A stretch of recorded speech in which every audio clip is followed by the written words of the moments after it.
Hi everyone, welcome to the channel. আজি সকলোৰ বাবে আৰু এখন মই প্ৰি ফাইনেলৰ পেপাৰ লৈ আহিছো pre board exam HS second year. এখন হৈছে কেমিষ্ট্ৰি পেপাৰ আৰু এখন ৰিসেন্টলি হৈ গৈছে আৰকে স্কুল ডিব্ৰুগড়ত। মোক এজন ষ্টুডেন্টে পঠাইছিলে আৰু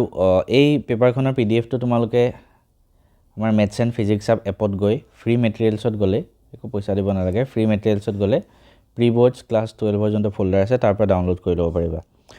তোমালোকে প্ৰেক্টিস কৰিবা। সেকেন্ড কথা তোমালোকে যদি তোমালোকৰ ডিস্ট্ৰিক্টটো এনেকুৱা প্ৰি বোৰ্ড এক্সাম হৈছে বা হ'বলৈ গৈ আছে মোক এই নাম্বাৰটোত হোৱাটছএপত পঠাবা মই ইউটিউবত অলপমান দেখাই দিব পাৰিম। আমি কোৱেশ্চনখিনি চাওঁ আছে মই যেহেতু নপঢ়াও ক্লাছ 12 ৰ কিন্তু কেনেকুৱা ধৰণৰ প্ৰশ্ন আহিছে চাওঁ। 8 নম্বৰৰ এমসিকিউ আহিছে ঠিক আছে আইডিয়েল সলিউশনৰ ওপৰত আহিছে তাৰ পিছত the quantity of silver deposited when 1 coulomb charge is pass through AgNO3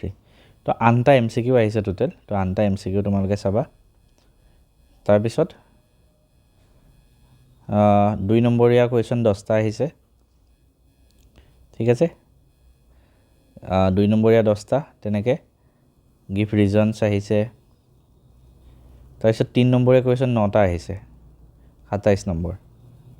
গোটে কোৱেশ্চন পেপাৰখন জাস্ট মই ওপৰৰ পৰা এবাৰ দেখাই দিছো বেছি দেৰি কৰি থকা নাই গোটে কোৱেশ্চন পেপাৰখন তোমালোকে ডাউনলোড কৰি ল'ব পাৰিবা গৈ পেলাই তো এখিনি অৰ্গেনিকৰ বহুতখিনি কোৱেশ্চন আহিছে অৰ্গেনিকৰ ৰিঅ্যাকচনৰ কোৱেশ্চনখিনি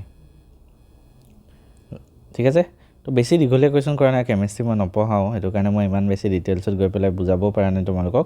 তোমালোকে এই গোটে পিডিএফটো আমাৰ মেথছ এণ্ড ফিজিক্স এপৰ পৰা ডাউনলোড কৰি তোমালোকে প্ৰিপাৰেচন ষ্টাৰ্ট কৰি দিয়া